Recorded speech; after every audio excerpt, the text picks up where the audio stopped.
অনাসক্তি কথাটার অর্থ কি জানেন?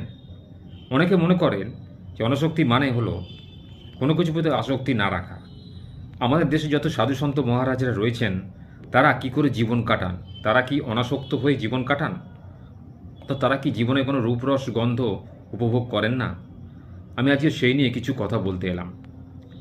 অনাসক্তি মানে হলো সব কিছুকে আপনি ভোগ করবে কিন্তু কোনো কিছুর প্রতি আপনার আকর্ষণ থাকবে না।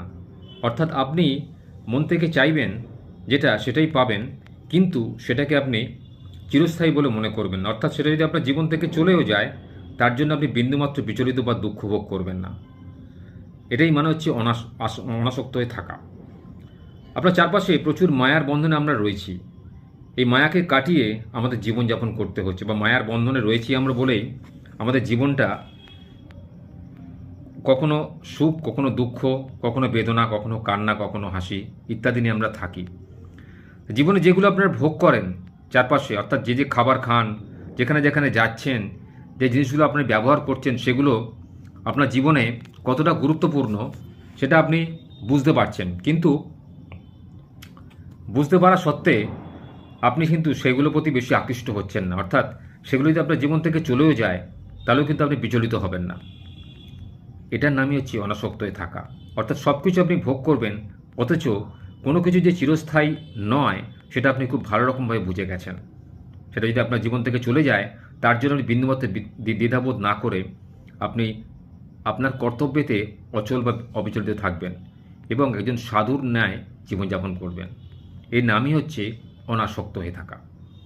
তো বর্তমান যুগে আমরা এই অনাসক্ত হয়ে থাকতে পারি না। অর্থাৎ আমরা অনেক মায়ার বন্ধনে আবদ্ধ হয়ে থাকি।